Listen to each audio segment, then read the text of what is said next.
Rusty. Yeah, but still, we can take them. They got a bigger line than we do, too. I don't think we have to worry about it, though. If Dean can hit Andy with a couple passes, we'll be in.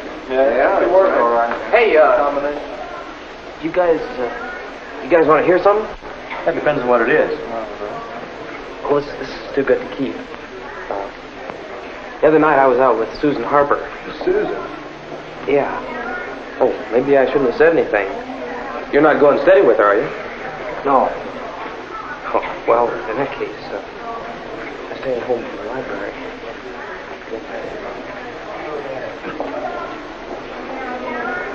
Susan said that? Yeah, that's what she said. No kidding. No. Yeah. Hey, there's the bell. We better. Well, I got to take it easy, guys. See you back later. I think he's just bragging. I doubt if he even had a date with Susan. Mel's the kind of guy who'd say anything to get some attention. See you, Frank.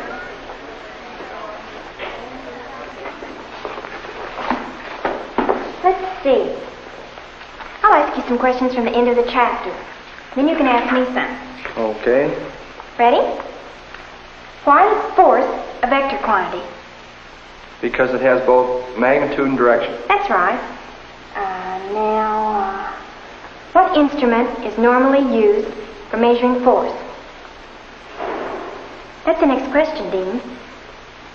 Susan, did you go out with Mel Stone?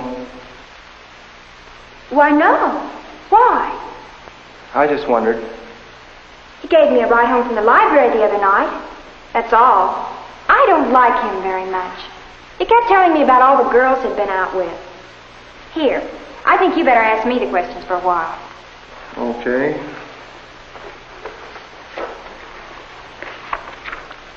Let's see. Well, here's one. Why don't you give me Newton's first law? Oh, I hope I can remember that. Page 80. You know you're boning up on the wrong thing, don't you? The test covers pages 70 to 80. That's what Miss Adams told us. Yeah, I know. That's what she told everybody. But I took the test second hour this morning. I can tell you what the questions really are. I suppose the honor system applies to everybody but you and me. Okay, I was just trying to do a friend a favor. Excuse me. I see Marilyn, and I want to give her back the pen I borrowed. Bye, Dean. Bye, Susan. Boy, she sure is a nice-looking girl. She's nice, period. Hey, Dean. How's football practice coming? We keep at it. Yeah, I was watching scrimmage the other day. You look real good. You know that long pass you threw? How long was that? 35 yards? I don't know. It might have been. Yeah, it might have been if Andy caught us. You know, I'm crazy about football. I always have been. I used to play it all the time when I was little. Only thing, I stayed little. But, you know, I never got over liking it. I'll bet I know those plays as well as you guys do. I mean, I watch them that close. It's very interesting. Yeah, that's how come I can spot it when somebody's not doing his job, like Andy not catching that pass. I wonder if the coach knows Andy's breaking training. What you say? Yeah, I thought you'd be interested. I thought you'd like to know where the foul-up is, because you can't win that game with East High by yourself, and Andy's letting you down. Listen, Mel. You start spreading guff like that around, and I'll personally shut you up. It's not guff. It's true. The other night at 10:30, I saw him walking down Jefferson Street, and he's supposed to be in bed at 10. Yeah, as a matter of fact, that was the night I took Susan home from the library. Ask her if you don't believe me. How I was coming back from taking her home when I saw it. I think somebody ought to tell the coach, don't you? I told you, if you start spreading anything against Andy... Well, why should I tell the coach anything? It's your team. Oh, forget it. Okay, suit yourself. I still think you ought to tell him.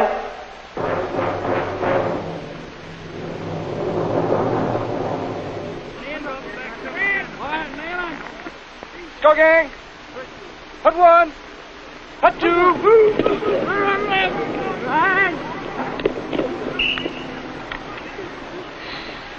Take it easy, Andy. We'll get it next time. Okay.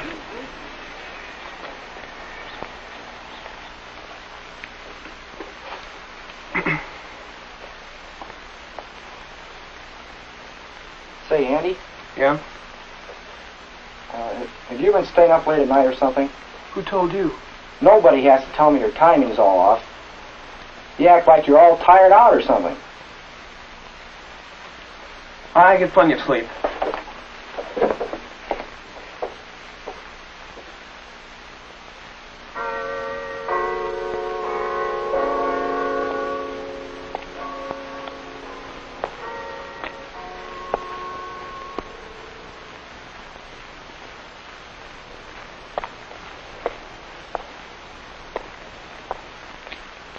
Andy? Look, Dean, I wasn't actually lying to you. I've got to do this. Believe me, I've got to. I don't get it. You know how important that game is, and you know what the training rules are. You bet I know how important that game is. And that's why I've been out walking late at night when nobody could see me. But I didn't lie. I get plenty of sleep. I take a nap every night, right after supper, before I start studying. I just go out for a walk just before I go to bed. But why? That bad knee. In the last game I got it twisted, just a little bit. But you know what the coach said. If it ever bothered me again, I was through. I just couldn't let him or anybody see me exercising it. I've had to do the work on my own. Andy, you might be hurting yourself. I think you better tell the team doctor. And get sidelined? No, sir. I know what I'm doing. Tomorrow's my last game, and I intend to play in it. The walking I've been doing's working. That knee's a lot better than it was 3 days ago. I still don't like it. I wish you'd tell the coach or the doctor. I'll be all right, Dean. Don't worry about me. You'd better worry about getting home and getting some sleep yourself. You didn't have a nap after supper.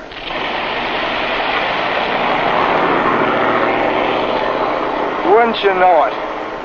Mel Stone. Do you think he saw us? I think he saw us.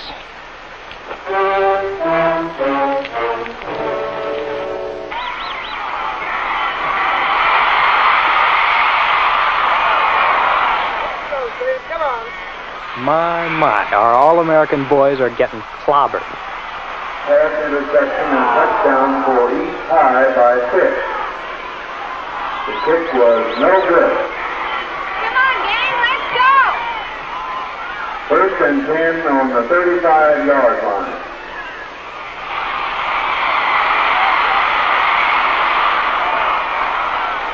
The ball carrier is Wilson, number 11. It's Andy. He's hurt. Get up, Andy! The injured player is Andy McGuire. Go. Come on. Is he hurt or just tired? I may have to ask that little question at the dance tonight.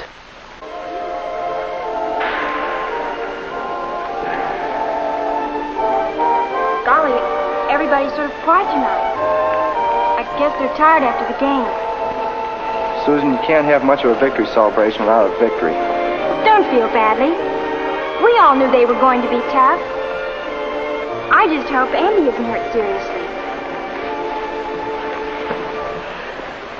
Uh-oh, look who's coming. Oh, why so glum, football hero? You didn't actually expect to win against guys who stick to training, did you? Mel. That's right, Susan. You don't know about Dean and Andy, do you? I know they played a hard game against a team that was a lot bigger than they were. Let it go, Susan. It doesn't matter. Well, it does to me. You know what I think of you, Mel. I think you're just plain jealous of Dean and Andy. They're athletes, and they get along well in class. And everybody likes them. And you just can't stand that. Boy, she's really sold on you, isn't she? I guess you didn't tell her where you were late last night. I guess she doesn't know why you played such a rotten game. Dean, what's he talking about?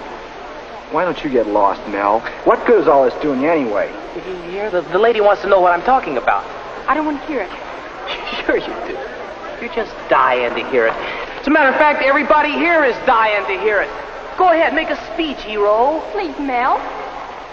Are you going to speak up, Deanie boy, or shall I tell?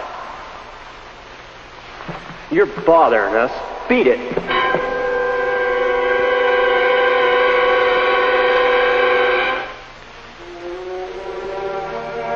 In almost every group you find him, the troublemaker, who hurts himself and the others around him.